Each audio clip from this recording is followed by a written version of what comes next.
Images are circulating of Tigray fighters acquiring an anti-drone weapon. We'll explore the type of weapon, its manufacturer, ownership, effectiveness, acquisition methods, and price, and how it could impact future conflicts with Ethiopian federal forces. The image shows a person in camouflage attire, likely a fighter, carrying what appears to be a portable anti-drone weapon system on their shoulder. The device has a rectangular shape with a strap and resembles a man-portable counter-drone system, possibly a radio frequency jammer or an electronic warfare tool designed to disrupt drones. This image is being presented as evidence of the Tigray Defense Forces obtaining such technology. The background appears to be an outdoor setting, possibly in a rural area consistent with Tigray's geography. The device in the image closely resembles a portable RF jammer or drone gun, a type of counter-drone system designed to disrupt the communication and navigation signals of unmanned aerial vehicles. These devices emit radio frequency signals to interfere with a drone's GPS or control link, forcing it to land, return to its operator, or lose functionality. Unlike traditional anti-aircraft weapons like man-portable air defense systems or auto-cannons, this system is non-kinetic, meaning it doesn't destroy the drone but neutralizes it through electronic means. Examples of similar devices include the DroneGun Tactical by DroneShield or the Skywall system, though the exact model in the image is not identifiable. The device's design suggests it could be produced by a company specializing in counter-drone technology, such as DroneShield from Australia, known for the DroneGun Tactical, a portable RF jammer widely used by military and law enforcement. Chinese firms like Hikvision or DJI have developed affordable RF jammers for commercial and military use, often proliferated in conflict zones. Russian or Iranian manufacturers also produce low-cost electronic warfare systems, including jammers that could be accessible through illicit markets. Without clearer branding or markings, it's speculative, but DroneShield's DroneGun is a plausible match due to its global distribution and similar design. The TDF likely owns this weapon either through direct acquisition or seizure. During the early stages of the Tigray War, the TDF captured significant equipment from Ethiopian military bases, such as the Northern Command in Mekelle. However, RF jammers are modern systems unlikely to have been in Ethiopia's pre-war arsenal, suggesting external procurement. Ownership could also involve third-party intermediaries, such as arms dealers or sympathetic regional actors, though no direct evidence supports this. Portable RF jammers like the DroneGun Tactical can disrupt drones within a 1 to 2 kilometer range, depending on the model and environment. They are effective against drones reliant on GPS or radio signals, such as the Chinese Wing Lung 1 or Iranian Mohajer 6, which were used by the Ethiopian National Defense Force. However, these systems are less effective against high-altitude drones like the Turkish Bayraktar TB2, which operates at 7 to 8 kilometers and can use autonomous modes to mitigate jamming. Additionally, jammers require line of sight and may struggle in rugged terrain like Tigray's highlands. Non-lethal and portable RF jammers suit guerrilla tactics, allowing the TDF to disable drones without exposing themselves to counterstrikes, unlike kinetic systems that reveal their position. Portable RF jammers are increasingly available on the black market, especially in conflict zones like Sudan or Somalia, where arms trafficking is rampant. The TDF could have purchased such a system through intermediaries, possibly using funds from the Tigrayan diaspora in Europe or North America.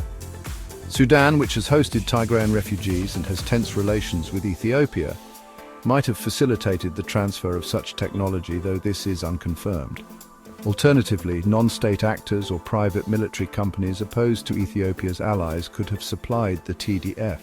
If the ENDF or its allies had deployed RF jammers, the TDF might have captured them during skirmishes, though this is less likely given the device's modern design.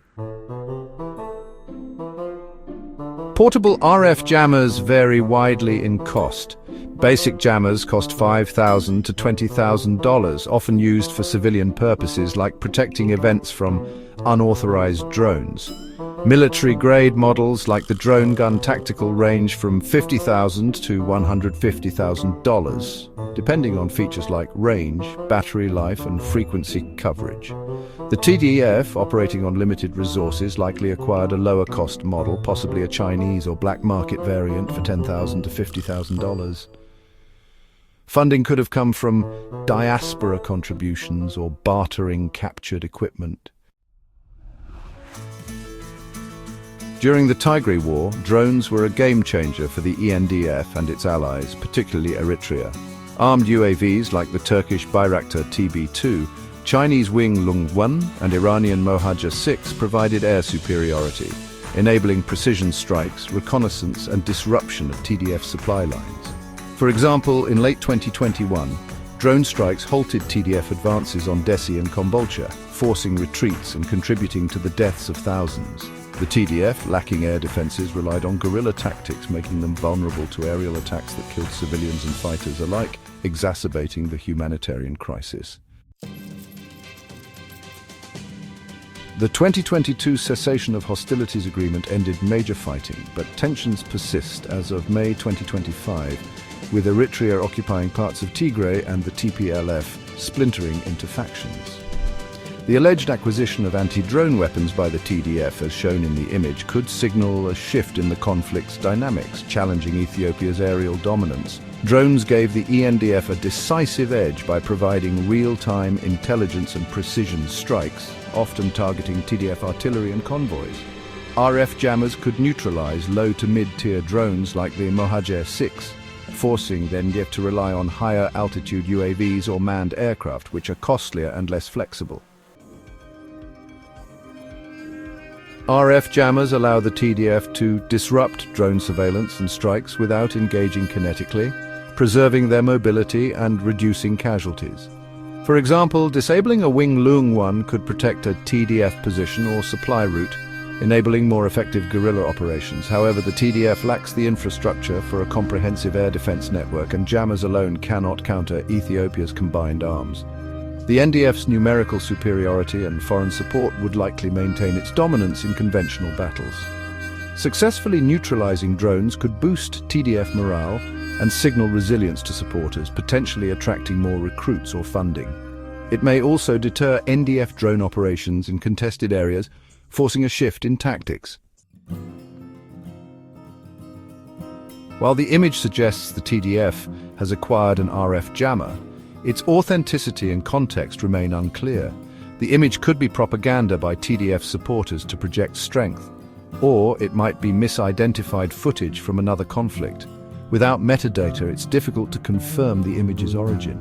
Tigray's information blackout due to Ethiopia's internet restrictions complicates verification.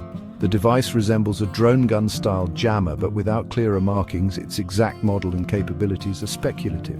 Independent verification by open-source investigators or journalists with access to Tigray would be necessary to confirm the image's authenticity. The image of a Tigray fighter with a portable RF jammer suggests the TDF may be adapting to counter Ethiopia's drone advantage, a critical factor in the NDF's success during the 2020 to 2022 war.